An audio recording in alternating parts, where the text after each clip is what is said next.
नमस्कार दोस्तों, आज अपने बात करेंगे जो अपना गुप्त साम्राज्य चल रहा था उसमें आगे के जो शासक हैं उनकी अपनी बात करेंगे। तो अपने ने पहले बात की श्रीगुप्त, घटोत्कच, चंद्रगुप्त प्रथम और उसके बाद में समुद्रगुप्त के बाद में रामगुप्त के बाद में उसका छोटा भाई चंद्रगुप्त द्वितीय शासक बनता है। अब देखिए चंद्रगुप्त जो द्वितीय है उसमें क्या क्या चीज़ इंपॉर्टेंट है। एक तो इसके दो अन्य नाम हैं, देवगुप्त और देवराज, ये ध्यान रखना है, कंपटीशन में पूछे जा चुके हैं। उपाधियां, दो महत्वपूर्ण उपाधियां हैं। विक्रमादित्य जिसका अर्थ होता है वीरता का सूर्य, विक्रमादित्य जिसका अर्थ होता है वीरता का सूर्य, यानी कि सूर्य के समान वीर। दूसरी इसकी उपाधि है सकारी, सकारी का अर्थ होता है शकों का शत्रु, क्योंकि सौराष्ट्र पश्चिमी जो भारत है उससे शकों को पराजित करने वाला शासक कौन था? चंद्रगुप्त द्वितीय था, इसलिए इसको शकों का शत्रु यानी कि सकारी कहा जाता है। फिर देखिए इसकी राजधानी, देखिए पहले जो गुप्त साम्राज्य था उसकी राजधानी थी पाटलिपुत्र, तो पाटलिपुत्र तो थी और चंद्रगुप्त द्वितीय के समय साम्राज्य समुद्रगुप्त के समय भी बड़ा हो जाता है, इसके समय और बड़ा हो जाता है। क्यों नहीं? क्योंकि ये शकों को पराजित करके वहां भी अधिकार कर लेता है, तो ये द्वितीय राजधानी बनाता है। इसको क्या करता है? ये सेकंड राजधानी बनाता है। एक राजधानी पाटलिपुत्र हो गई और दूसरी किसको बना देता है? उज्जैन को बना देता है। अब देखिए रुद्रदामन तृतीय और रुद्रदामन द्वितीय, इन दोनों का आपने विशेष रूप से ध्यान रखना है, इन दोनों का आपने विशेष रूप से ध्यान रखना है। देखिए क्या चीज है, शक शासक रुद्रसेन तृतीय को पराजित करता है, जो ये सकारी की उपाधि धारण करता है ना, यहाँ पे ये शक शासक रुद्रसेन तृतीय को पराजित करता है। और रजत का मतलब चांदी के सिक्के भी चलाता है, चांदी के सिक्के भी चलाता है। सर्वप्रथम सर्वाधिक सिक्के चांदी के चलाने वाला जो शासक था वो चंद्रगुप्त द्वितीय था। तो ये शक शासक था रुद्रसेन तृतीय जिसको ये पराजित करता है, जबकि रुद्रसेन द्वितीय वाकाटक शासक था, वाकाटक शासक, जिससे ये क्या करता है? अपनी पुत्री प्रभावती गुप्त का विवाह कर देता है और प्रभावती गुप्त के विवाह के कुछ दिन बाद ही उसके पति की मृत्यु हो जाती है। तो शासन का जो कार्यभार है, वैसे राजा तो प्रभावती गुप्त बनती है लेकिन देख रेख है वो चंद्रगुप्त द्वितीय करता है। इसके अलावा महाकवि कालिदास इनके दरबार की शोभा बढ़ाते थे, तो जो कवि कालिदास थे वो इनके दरबार में थे।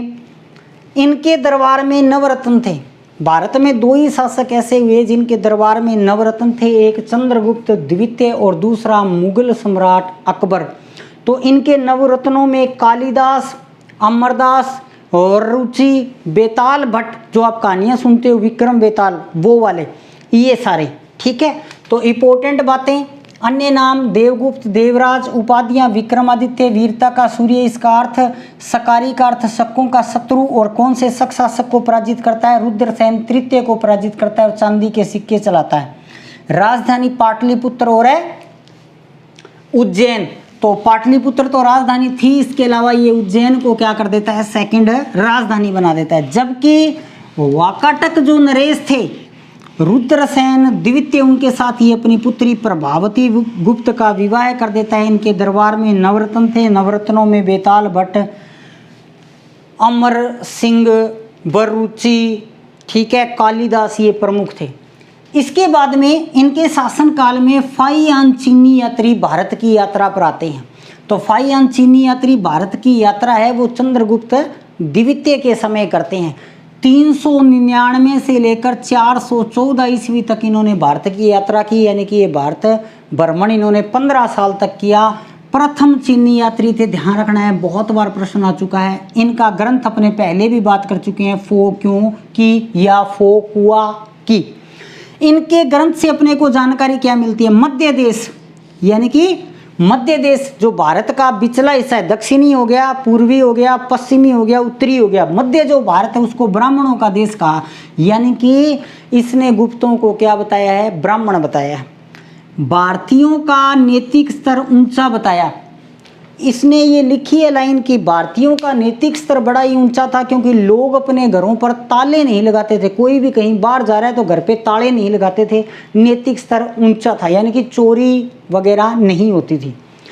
चांडालों की दीन स्थिति का वर्णन किया है या दयनीय स्थिति का वर्णन किया है।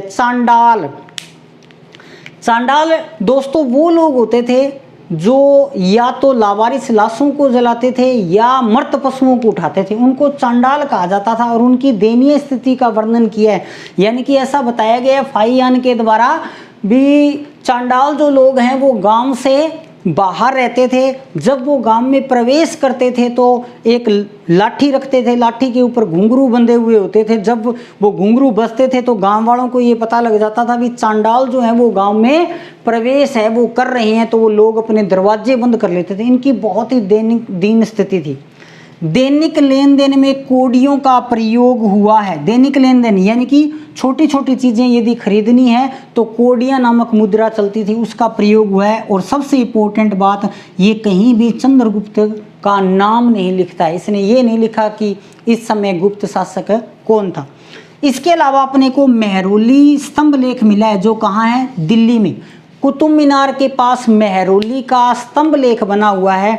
ये जो स्तंभ लेख है वो लोहे का है और लगभग आप ये मानो कि 1600 साल हो गए इसको खड़ा है बाहर प्रांगण के अंदर, नहीं तो इसमें जंग लगा है। और ये ज्योतिष से स्थापित किया गया है और इसके ऊपर 3 श्लोक लिखे गए हैं जो कि चंद्र की उपलब्धियां, यानी कि चंद्रगुप्त द्वितीय की अपने को क्या बताते हैं, उपलब्धियां हैं वो बताते हैं। तो ये सारी बातें आपने क्या करनी है, चंद्रगुप्त द्वितीय में याद रखनी है। इसके अलावा चंद्रगुप्त द्वितीय जो थे उन्होंने भी अश्वमेध यज्ञ है वो करवाया था। समुद्रगुप्त ने भी करवाया था, चंद्रगुप्त द्वितीय ने भी करवाया था। इसके बाद में नेक्स्ट शासक आते हैं, वो आते हैं कुमारगुप्त।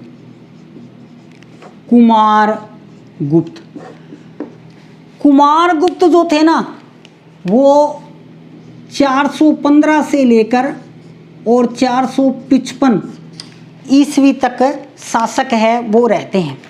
यदि मैं बात करूं इनकी उपाधियों की,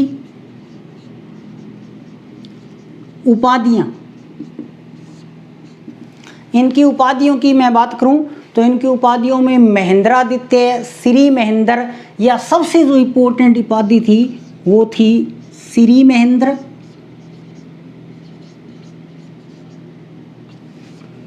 या परम भागवत महेंद्र। श्री महेंद्र या परम भागवत महेंद्र। इसके अलावा देखिए कुमारगुप्त के समय जो आप जितने मोस्ट लग सके उतने मोस्ट लगा के लिख लीजिए, याद रख लीजिए। कुमारगुप्त ने नालंदा विश्वविद्यालय की स्थापना करवाई थी। नालंदा विश्वविद्यालय की स्थापना करवाई। नालंदा विश्वविद्यालय की स्थापना करवाते हैं। और नालंदा विश्वविद्यालय को क्या कहा जाता है, इसका उपनाम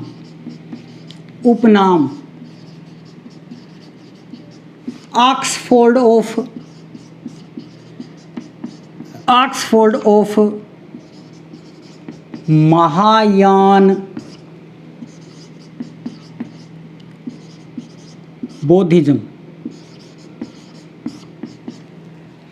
इसका उपनाम ऑक्सफोर्ड ऑफ महायान बौद्ध या बौद्धिज्म कहा जाता है। ऑक्सफोर्ड ऑफ महायान बौद्धिज्म है वो कहा जाता है। तो ये बहुत ही इंपॉर्टेंट लाइन है। इसके अलावा 2 और इंपॉर्टेंट लाइनें इसके अंदर बनती हैं यदि मैं आपको कुमारगुप्त की बताऊं तो। एक तो देखो सर्वाधिक लेख व सिक्के गुप्तों में इसी ने चलाई। सबसे ज्यादा गुप्त शासकों में सिक्के और लेख इसी के हैं, सर्वाधिक लेख व सिक्के गुप्त शासकों में इसी ने चलाए। सबसे ज़्यादा लेख भी इसी के और सबसे ज़्यादा सिक्के हैं वो भी इन्हीं ने चलाए। इसके अलावा कुमारगुप्त के समय अपने को मंदसौर प्रशस्ति की जानकारी मिलती है। मंदसौर प्रशस्ति, मंदसौर जो प्रशस्ति है इसकी रचना वत्स भट्टी ने की है। वत्स भट्टी ने की है। और मंदसौर प्रशस्ति से अपने को ये जानकारी मिलती है कि रेशम बनाने वाले जो व्यापारिक संगठन था उस संगठन ने सूर्य मंदिर के निर्माण के अंदर अपना योगदान दिया। लास्ट बात भी कुमारगुप्त की, बस ये 4-5 बातें याद रखनी है आपने। पुष्यमित्रों का, पुष्यमित्र एक जाति थी, पुष्यमित्रों का आक्रमण हुआ, आक्रमण हुआ। और जब पुष्यमित्रों का आक्रमण होता है तो कुमारगुप्त क्या करते हैं, कुमारगुप्त ने अपने पुत्र स्कंदगुप्त को भेजा, स्कंदगुप्त को भेजा। तो कुमारगुप्त में आपने क्या क्या बातें याद रखनी है, देखिए उपाधि श्री महेंद्र या परम भागवत महेंद्र की। इसके अलावा मोस्ट इंपोर्टेंट बात, नालंदा विश्वविद्यालय की स्थापना करवाई। नालंदा विश्वविद्यालय को क्या कहते हैं या उपनाम क्या है, ऑक्सफोर्ड ऑफ महायान बौद्धिज्म या बौद्ध, ठीक है। गुप्त शासकों में सबसे ज्यादा लेख किसके मिलते हैं, कुमारगुप्त के। सबसे ज्यादा सिक्के किसके मिलते हैं, कुमारगुप्त के। मंदसौर प्रशस्ति जिसकी रचना वत्स भट्टी ने की, और उस प्रशस्ति से अपने को पता चलता है कि रेशम बनाने वाले जो बुनकर हैं उनकी श्रेणी ने सूर्य मंदिर के निर्माण में अपना योगदान दिया। इसके अलावा पुष्यमित्र जो एक जाति थी और पुष्यमित्र जाति ने आक्रमण कर दिया, तो कुमारगुप्त अपने पुत्र किसको भेजते हैं, स्कंदगुप्त को भेजते हैं। और स्कंद जो गुप्त है वो इन्हें पराजित कर देता है। तो स्कंदगुप्त के लिए आपने स्पेशली याद रखना है कि स्कंद जो गुप्त है वो पुष्यमित्रों को कुमारगुप्त के समय पराजित करता है, और हूणों को पराजित करने वाला वो पहला ही शासक था, उसकी भी अपने बात करेंगे। और नेक्स्ट शासक अपना आ गया स्कंदगुप्त। स्कंदगुप्त, स्कंदगुप्त है वो 455 से लेकर 467 तक शासक रहता है। 455 टू 467, 67। तुलना युधिष्ठिर से की जाती है। तुलना इसकी किससे की जाती है, युधिष्ठिर से की जाती है, युधिष्ठिर से। युधिष्ठिर का यदि आपको ध्यान हो तो महाभारत में पांडव जो बड़ा ही बड़ा पांडव था वो युधिष्ठिर था, और वो अपने सत्य वचनों के लिए जाना जाता था। या इसे क्या कहा जाता है, शक्राद्वितीय कहा जाता है, शक्राद्वितीय। और कहाँ कहा गया है, कहोम अभिलेख में, कहोम अभिलेख में, कहोम अभिलेख में स्कंदगुप्त का नाम शक्राद्वितीय मिलता है। इसके अलावा इन्हें देवराज का भी, देवराज भी इनकी उपाधि है, परम भागवत भी इनकी उपाधि है, ठीक है। अब देखिए स्कंदगुप्त की जो सबसे इंपॉर्टेंट जानकारी अपने को मिलती है वो जूनागढ़ अभिलेख में मिलती है, जूनागढ़ अभिलेख। अब यदि आपको याद हो तो मैंने आपको मौर्यों में भी ये बात करवाई थी। जूनागढ़ अभिलेख में अपने को किसकी जानकारी मिलती है, चंद्रगुप्त मौर्य की, अशोक की। इसके अलावा गुप्त शासकों में किसकी जानकारी मिलती है, स्कंदगुप्त की जानकारी मिलती है। तो जूनागढ़ अभिलेख किसका है, रुद्र दामन का है, 150 ईस्वी का है। और मैंने आपको वहां बताया था ये संस्कृत का प्रथम लेख है, संस्कृत का प्रथम अभिलेख है ये, ठीक है। ये भी याद रखना। इससे क्या जानकारी मिलती है, देखिए इससे अपने को 2 प्रकार की जानकारी मिलती है। एक तो हूण आक्रमण की जानकारी मिलती है, हूण आक्रमण की जानकारी, हूण आक्रमण की जानकारी मिलती है। दूसरी अपने को जानकारी मिलती है सुदर्शन झील के निर्माण की। सुदर्शन झील के निर्माण की,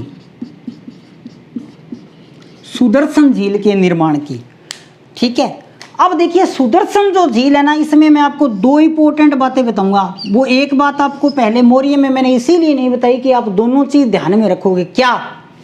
एक तो देखो इसका निर्माण किसने किया, ध्यान से देखना भी। निर्माण इसका पुष्यमित्र वैश्य ने किया, वैश्य ने। और जब पुष्यमित्र वैश्य ने इसका निर्माण किया, उस समय शासक कौन था? यहां शासक कौन था? तो शासक था चंद्रगुप्त मौर्य था। ध्यान रखना, मौर्य। ईसा पूर्व में चले गए अपने चंद्रगुप्त मौर्य। अब बात आती है इसका पुनः निर्माण, दोबारा से निर्माण, पुनः निर्माण। पुनः निर्माण इसका किया था चक्रपालित ने, चक्रपालित ने। और चक्रपालित ने जब इसका पुनर्निर्माण किया तो वो किसके समय किया? स्कंदगुप्त के समय किया। बहुत ही इंपॉर्टेंट प्रश्न है, सेकंड ग्रेड के एसएस में 2 बार आ चुका है, अभी 2 बार आ चुका है। एक बार ये पूछा गया सुदर्शन झील का पुनर्निर्माण किस गुप्त शासक के समय हुआ? स्कंदगुप्त। दूसरी बार ये पूछा गया कि सुदर्शन झील का निर्माण स्कंदगुप्त के समय किसने करवाया? चक्रपालित ने करवाया। चक्रपालित जो थे ना, वो थे कौन? चक्रपालित जो थे वो सौराष्ट्र, क्योंकि ये झील है कहाँ पे? सौराष्ट्र क्षेत्र में है, गुजरात में है। तो उस समय जो पर्णदत्त थे वो प्रांतपति थे, यानी कि प्रांतपति कौन थे? पर्णदत्त थे। और पर्णदत्त का पुत्र चक्रपालित था। तो आपने ज्यादा उलझना नहीं है, बस ये याद रखना है निर्माण पुष्यमित्र वैश्य ने किसके समय? चंद्रगुप्त मौर्य के समय। और पुनर्निर्माण चक्रपालित ने करवाया किसके समय? स्कंदगुप्त के समय। तो स्कंदगुप्त की तुलना युधिष्ठिर से की जाती है। शक्रादित्य ने होम अभिलेख में कहा गया है, जूनागढ़ अभिलेख जो कि रुद्रदामन का है 150 ईस्वी का है, इस अभिलेख के अंतर्गत सबसे इंपॉर्टेंट हूण आक्रमण की जो जानकारी है वो अपने को मिलती है। और सुदर्शन झील के पुनर्निर्माण की या निर्माण की जानकारी भी अपने को मिलती है। अब सबसे इंपॉर्टेंट बात, स्कंदगुप्त जो था ना वो एशिया व यूरोप का प्रथम योद्धा था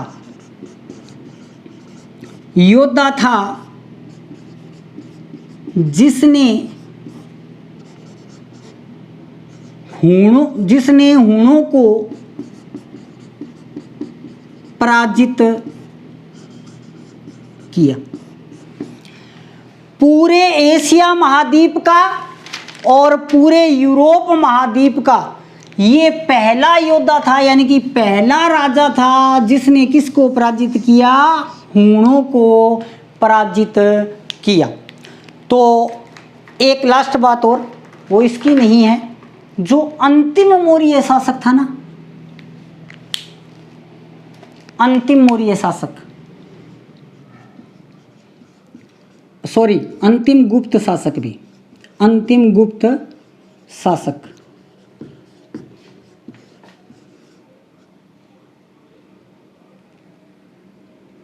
वज्र था। तो अपने सभी गुप्त शासकों की है वो बात कर चुके हैं। श्रीगुप्त के बाद में घटोत्कच के बाद में चंद्रगुप्त प्रथम के बाद में समुद्रगुप्त के बाद में रामगुप्त के बाद में चंद्रगुप्त द्वितीय के बाद में कुमारगुप्त के बाद में स्कंदगुप्त। ये सभी गुप्त शासक महत्वपूर्ण थे। इसके बाद में स्कंदगुप्त के बाद में हूण आक्रमण हुए, इसने हूणों को पराजित कर दिया। लेकिन जैसे ही स्कंदगुप्त की मृत्यु होती है, स्कंदगुप्त की मृत्यु के बाद में हूणों के लगातार आक्रमण होते रहे और उन हूण आक्रमणों के कारण ही क्या हुआ? गुप्त साम्राज्य का पतन हो गया। और अंतिम जो गुप्त शासक थे वो वज्र थे। इसके बाद में गुप्त साम्राज्य है वो पूर्णतः समाप्त है, वो हो जाता है। तो ये 2 वीडियो के अंतर्गत गुप्त शासक और तीसरे वीडियो में अपने गुप्तों में अपने बात करेंगे कि गुप्तकालीन कला, साहित्य, विज्ञान, क्योंकि गुप्त साम्राज्य है वो भारत का क्लासिकल युग या स्वर्ण काल कहा जाता है। वो इसीलिए कहा जाता है कि कला, साहित्य, विज्ञान और प्रौद्योगिकी के अंदर अभूतपूर्व, यानी कि प्राचीन भारत में सबसे ज़्यादा जो कला, साहित्य, विज्ञान और प्रौद्योगिकी में वो विकास जो हुआ वो गुप्त काल के अंदर होता है। इसलिए गुप्त काल को भारत का स्वर्ण काल या क्लासिकल युग कहा जाता है। इन सब की बातें अपने नेक्स्ट वीडियो में करेंगे। जय हिंद, जय भारत।